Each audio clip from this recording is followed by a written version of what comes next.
Hello, hello, hello. This is Eileen Nicole, and this is the Faithful and Feminine Bible Study and Business Networking Group. And also, this is for the Book of Acts 101, which is our ministry here. So, today we are going to be talking about um, romance. And so, we're going to be on theme because we're talking about um, 5 ways to have a romantic love in Proverbs 31.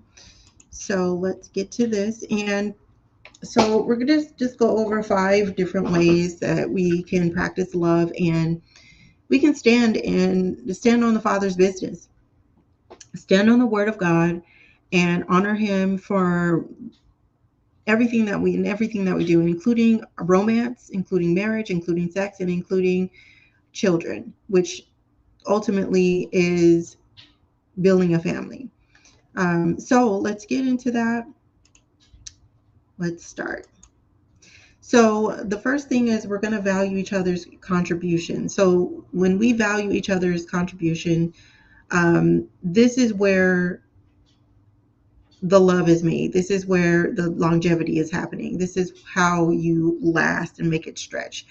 Valuing each other, what each other has to offer, and what the gifts that God has given us, and being grateful for those gifts, that you are in company to be able to share those gifts that close with your forever person, but also um, being able to really just appreciate other people's gifts, and especially your forever person. The Proverbs 31 highlights the virtuous woman's industriousness and the high regard her husband has for her. Recognize and celebrate each other's efforts and achievements, whether big or small. This mutual appreciation strengthens the bond and fosters a loving environment.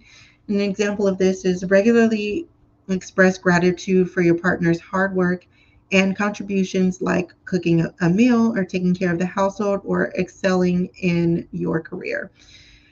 In today's times, you hear men saying that the only real value is, cooking and taking care of domestic duties, but I really do feel like it has so much more to add to that.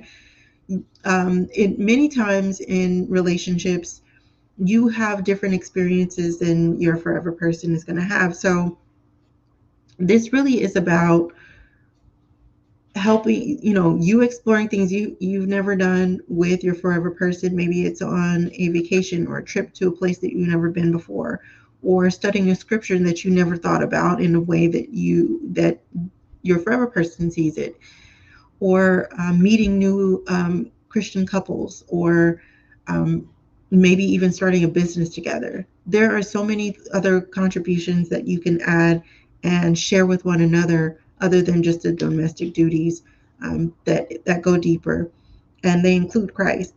So I think that valuing each other's contributions is a really good start to respecting one another, trusting one another, and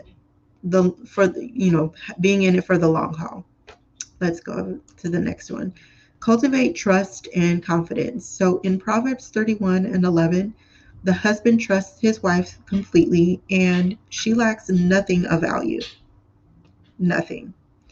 Building trust and confidence in each other is a fundamental for a romantic relationship. So trust and confidence, that is like really the friendship building. I think it's really important to be friends before you can really build the romance. Um, Romance, it really is a friendship. That's really what romance is. I think that people overthink romance and they think it's more sexual than it is about being there for one another and nursing one another. Friends nurse one each other's needs, and they know when to step back as well. And so romance really is I would liken it to a deep relationship with someone that cares about you and cares to nurse the relationship that they have with you, and you are nursing the relationship you have with them. They have their boundaries and they respect themselves and they respect your boundaries. You have your boundaries, you respect yourself and you respect their boundaries. This is a true friendship. This is where romance begins, or it can just stay as friends, and that's okay. And that's okay. So, trust is earned through consistent, honest communication and reliability.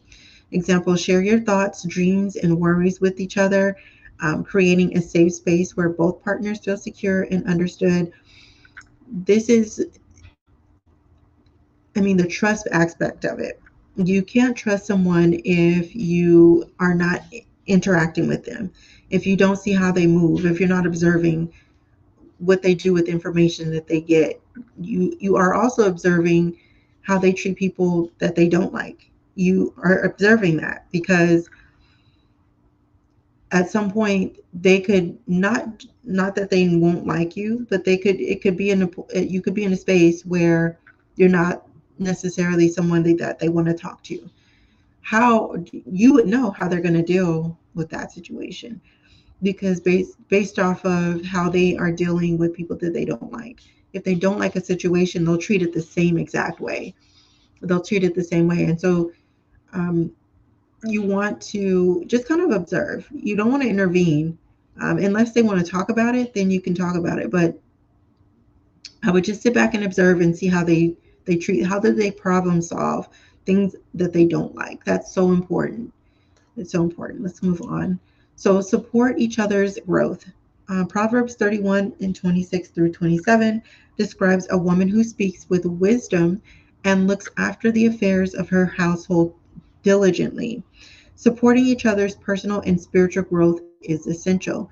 So encourage your partner to pursue their passions and goals, offering support and guidance along the way. So, an example would to be enroll in a class together, or read a book on personal development, or take on a new hobby that both of you are interested in. This is so important to bond over things that you like, and even you can see tell if somebody doesn't like something and somebody does like something, or if they sell. Like, let's say you guys both enter into some a tech class. Let's say it's a coding class and she excels and he doesn't. And do you guys both back out? I mean, this is a dilemma. Do you guys both back out or does he value your contribution? Because tech could, learning this code could be something that you would want to pursue as a career or maybe a hobby that's lucrative. Or vice versa. What if he's good at code and you're not good at code? Do you both quit because you are feeling inadequate, or would you want him to support you in something that you excel at?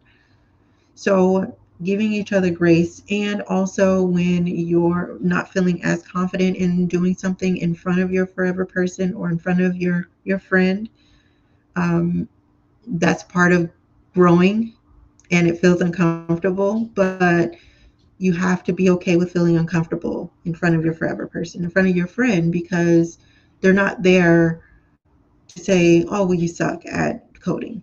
They're there to say, well, maybe you'll be good at something else. Maybe this isn't the thing for you. They're not going to lie to you, but maybe this isn't the thing for you. Maybe you're good at cybersecurity. And then boom, there you guys go. You guys got a good business together. Cybersecurity and coding. I think that's a good deal.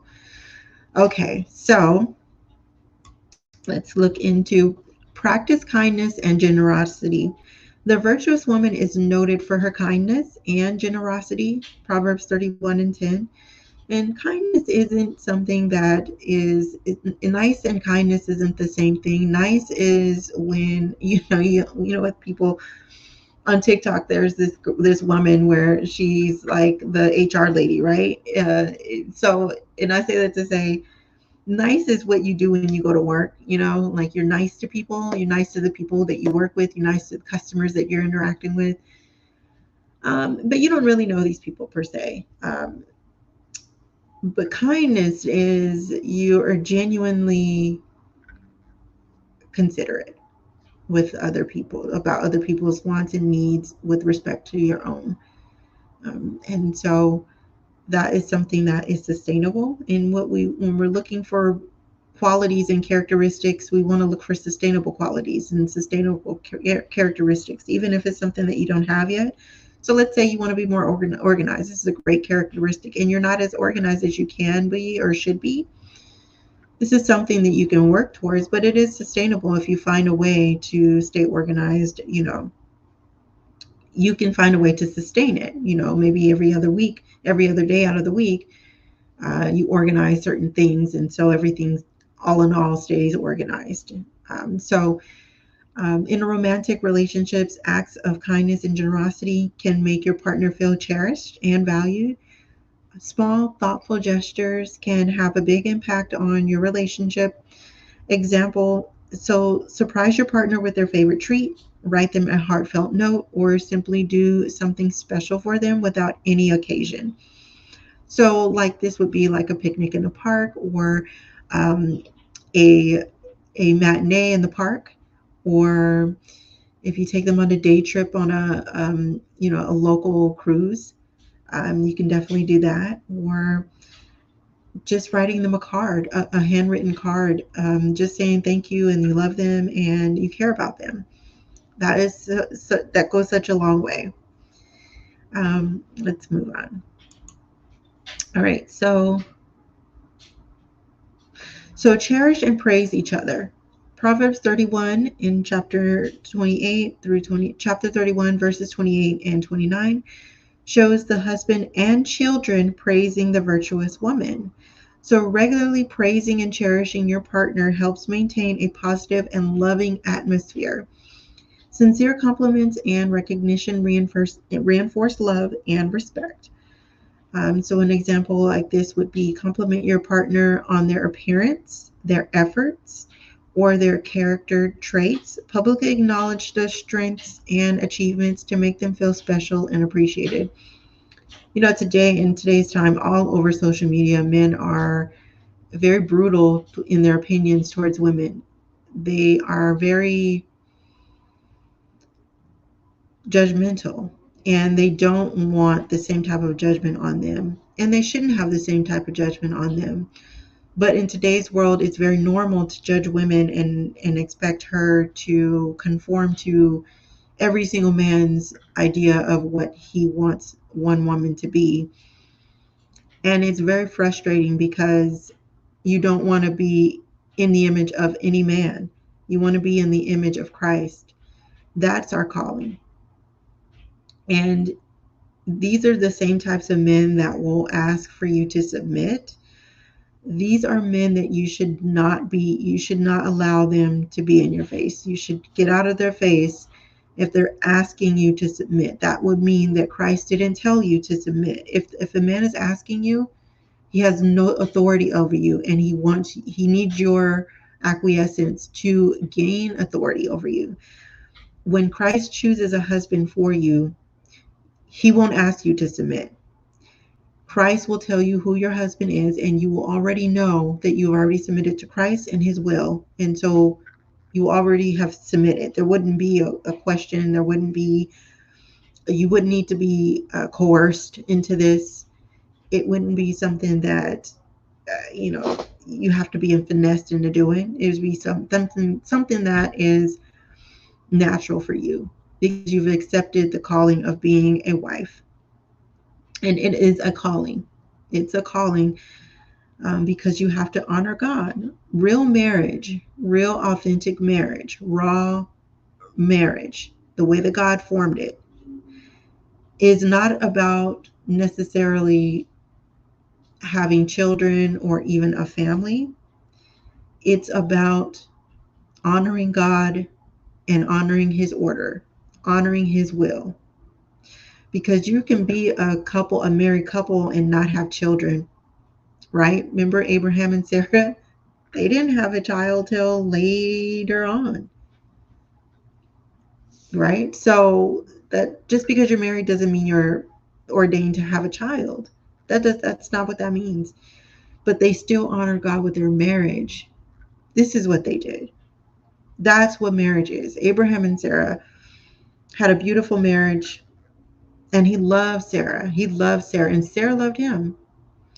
He loved her, and he didn't get, he didn't even think of getting married until after she passed away. So submission would come after Christ has chosen who your spouse will be. And that order will come from Christ, not a man. A man would never, you would never need to hear that from a man that you need to submit. You would hear that from Christ. And so this is why it's so important, if you are going to be living as a Proverb 31 woman, it's so important to keep your ear and intimacy with Christ, because you have to understand your role. Your role is so important. Christ has ordained the woman as an important role, just as important as the man. Now, they have different duties and have different respects to the throne, but we also have duties and respects to the throne of Christ as well. And if we allow anybody, any man, any woman, or even a child, to throw stones and allow us our confidence to diminish to a point where we feel that we're only maids, or anything that Christ didn't make us to be, then we are dishonoring the throne. And our first estate, our first love is Christ, and we have to put Christ first. If we don't start with God, if we don't put Christ first, we won't have really any ground. It'll be easy to mess up a relationship. It'll be really easy. It'll be easy for you to mess up relationships, because you'll be all over the place. You don't know whether you're coming or whether you're going. So it makes a big difference having that relationship with Christ. So integrating these Proverbs 31 principles into your relationship can transform into a romantic and loving partnership. Think of these practices as the glue that holds you together, ensuring that love grows deeper with time. So reflect on these principles and actively find ways to incorporate them into your daily life, creating a relationship that's not only romantic, but also rooted in wisdom and mutual respect. And the best way to do that, again, is to think of romance as a friendship. It's a holy friendship initially. And with friends, you don't do anything that would potentially ruin the friendship, like have sex, or like be mean to each other, or cuss each other out, or talk behind each other's back, or gossip on one another, or steal from one another, or just doing anything that you wouldn't want done to you. All right, well, that's been the lesson for today, and hopefully you guys grab something useful from this information. If you have any questions, please put them in the comments below, and I will answer them as soon as I can. I love you guys. Bye.